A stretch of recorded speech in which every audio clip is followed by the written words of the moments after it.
Pensemos por un momento en un mundo que se viene abajo. Y no en siglos, no, en solo 31 años. En ese tiempo no es que solo cambiaran los mapas, es que se reescribieron por completo las reglas del juego, las del poder, las de la economía, incluso las de la propia supervivencia.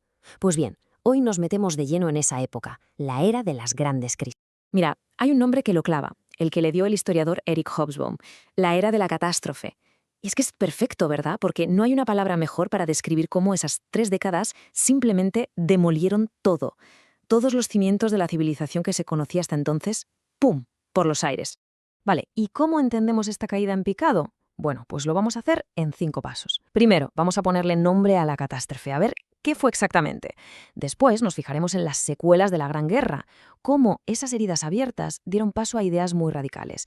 Esto, claro, desató un conflicto todavía peor. Y al final veremos qué surgió de todas esas cenizas, qué nuevo orden mundial nació. Venga, pues vamos a ello. Empecemos por el principio. ¿Qué fue lo que se rompió? Porque para entender la dimensión de esta catástrofe, lo primero es saber cómo era el mundo que se vino abajo.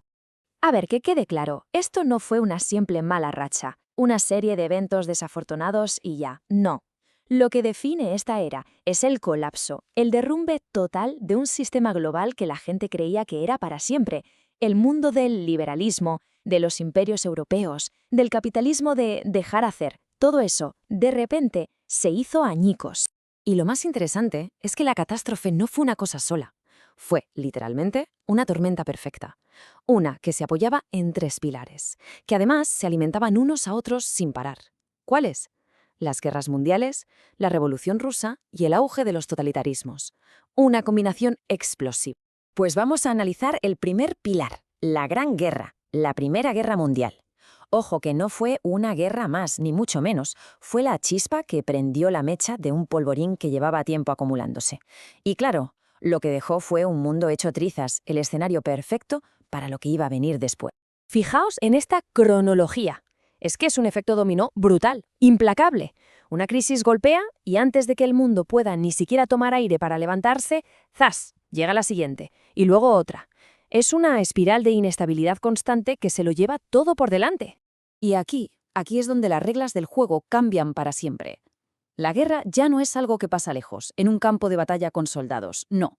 Por primera vez en la historia, a esta escala, se moviliza a toda la sociedad. Las fábricas, las casas, hasta las ideas de la gente. Todo, absolutamente todo, se pone al servicio de la maquinaria de guerra.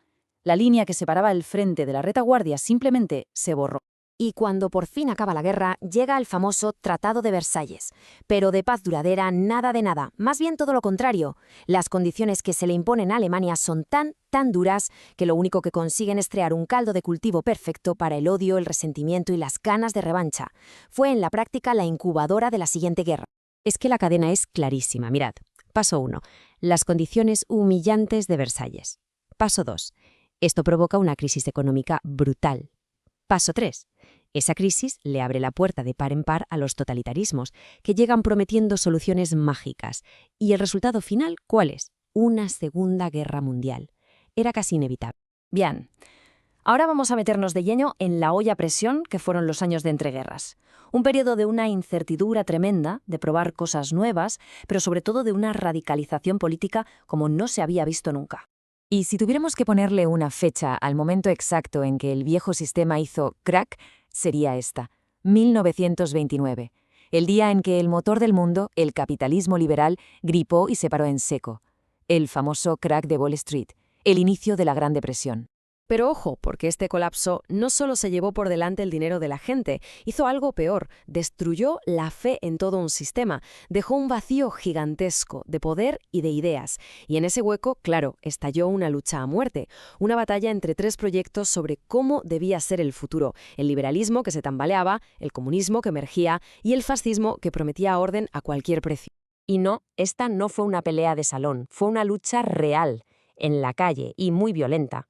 La Revolución Rusa ya había lanzado el primer órdago. Luego llegaron los fascismos en Italia y Alemania, demostrando que podías cargarte una democracia desde dentro.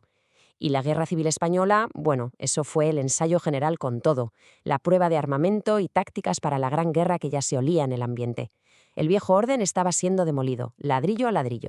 Claro, con el mundo partido en bandos ideológicos que no se podían ni ver, la paz era imposible. Era cuestión de tiempo. Estaba claro que esta batalla de ideas no se iba a solucionar hablando. Y la consecuencia, bueno, fue la explosión del conflicto más destructivo que ha visto la humanidad. Y esto es clave entenderlo. La Segunda Guerra Mundial no fue simplemente la primera parte 2, no. Fue la culminación, el clímax de todas las crisis que llevaban cociéndose a fuego lento desde 1914. Fue la tormenta perfecta desatada, el nacionalismo extremo, la crisis económica y el choque brutal de ideologías, todo a la vez. Y en esta guerra, la modernidad enseñó su cara más terrible. La misma eficiencia industrial que había levantado ciudades se usó para crear fábricas de muerte, para el exterminio sistemático del Holocausto. Y la cima del conocimiento científico no nos dio un mundo mejor, nos dio la bomba atómica. La capacidad del ser humano para destruirse a sí mismo había llegado a un punto inimaginable.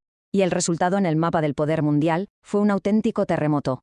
Los viejos imperios de Europa, en ruinas, agotados, sin fuerza. Y de entre los escombros surgieron dos nuevos gigantes que iban a repartirse el planeta: Estados Unidos y la Unión Soviética. El poder ya no estaba en Europa, había cambiado de manos y, de hecho, de continente. Y con esto llegamos al final de la catástrofe, a 1945. Sobre los escombros de medio mundo se intentó levantar algo nuevo. Pero claro, la pregunta es inevitable: ¿qué clase de mundo se puede construir sobre tantísima destrucción? Es que el contraste entre el antes y el después es brutal. Pensemos en 1914, un mundo dominado por imperios europeos que se peleaban por colonias. Ahora pensemos en 1945. Ese mundo ya no existe, se ha evaporado. En su lugar, lo que hay son dos superpotencias, Estados Unidos y la Unión Soviética, mirándose de reojo. Y la mayor amenaza ya no es una guerra por un trozo de África, no, es la aniquilación nuclear. Y es fundamental entender esto. 1945 no supuso la llegada de la paz. Supuso una pausa muy, muy tensa. Por un lado, sí, se creaban cosas como las Naciones Unidas, con la esperanza de evitar otra carnicería. Pero al mismo tiempo caía el famoso telón de acero sobre Europa, partiendo el mundo en dos bloques enfrentados. La Guerra Caliente había terminado, sí, pero la Guerra Fría acababa de empezar. O sea que, resumiendo, el gran legado de esta era de catástrofes fue cerrar un capítulo de la historia, el del dominio europeo, y abrir uno completamente nuevo, el de un mundo bipolar, dividido en dos, que vivía bajo la sombra permanente de la bomba atómica. Y este era el nuevo tablero de juego mundial. Un planeta partido en tres grandes trozos. Por un lado, la esfera de influencia de Estados Unidos, por otro, la de la Unión Soviética, y en medio, un montón de naciones, el llamado Tercer Mundo, que acababan de salir del colonialismo y se veían atrapadas en la nueva pelea entre los dos gigantes. Y todo esto nos deja con una pregunta final en el aire. Después de 30 años de catástrofe, de guerra total, de genocidio, de crisis brutales, con la ONU por un lado, pero con la bomba atómica por el otro, ¿era el mundo de 1945 un lugar realmente más seguro? ¿O simplemente se había cambiado un peligro conocido por otro nuevo y quizá muchísimo peor?